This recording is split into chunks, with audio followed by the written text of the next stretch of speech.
Hello সবাইকে, আশা করছি সকলে বুঝতেই পেরেছো কিসের সেলিব্রেশন চলছে। হ্যাঁ, দিনটা ছিল 12ই মে। আমাদের প্রত্যেকের কাছে একটা খুবই স্পেশাল দিন, যাদের জন্য আমরা এই সুন্দর পৃথিবীতে সুন্দরভাবে দিন কাটাচ্ছি। আর এখানে এই দিনটাকে তাদের জন্য একটু স্পেশাল ফিল করানোর জন্য এই সেলিব্রেশনটা। সৃজন, আজকে কি সৃজন আজকে কি করছো কি? এবারে হয়তো তোমরা অনেকেই বলতে পারো যে প্রত্যেক দিনই তো মাদার্স ডে, মানে প্রত্যেক দিনই তো আমরা মায়েদের সমানভাবে ভালোবাসি।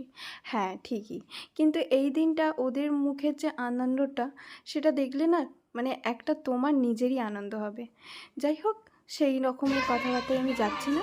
আর এখানে দেখো সবাই কি মজা করে কেক কাটছিল, তাই না? হাসিগুলো দেখো প্রত্যেকের মুখে। আর সৃজন বাবু তো খুবই আনন্দ পেয়েছিল।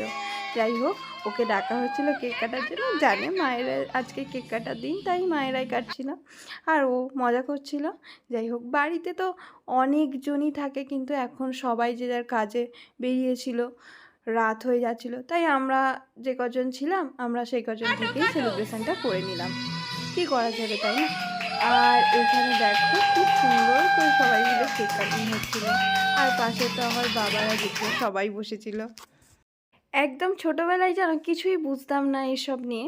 ওই তারপর যখন বুঝতে শিখলাম, মায়েদের জন্য না একটা করে গিফট কিনে আনতাম স্কুল থেকে ফেরার পথে, আর মায়েদের বলতাম হ্যাপি মাদার্স ডে। সে হোস্টেল হোক বা কোনো ফটো ফ্রেম হোক, এই সব কিছু। যাই হোক, এখন বড় হচ্ছে, একটু অন্যরকম চিন্তাভাবনা হয়ে যাচ্ছে যে একটু স্পেশাল ফিল করানো যাক। আর প্রত্যেক দিন তো মায়েরাই রান্না করে, তাই আমরা সেই দিন ঠিক করেছিলাম প্রত্যেককে পোলাও আর কষা আলুর দম খাওয়ানো হবে। পনির পোলাও ছিল। যাই হোক, জিনিসটা আমরা সবাই মিলে সার্ভ করছিলাম মায়েদেরকে। প্রত্যেক দিন নয়, প্রত্যেকটা সেলিব্রেশানে আমাদেরকে মায়েরা প্রথমে সার্ভ করে, তারপর ওরা বসে থাকে, একদম লাস্টে খায়। কিন্তু না, আজকে তার উল্টোটা হয়েছিল। ওরা আজকে খেয়ে নিয়েছিল, তারপর আমরা ওয়েট করছিলাম একদম লাস্টে খাবো বলে। দেখো কেমন লাগলো ভিডিওটা। পৃথিবীর সকল মা ভালো থাকুক। টাটা।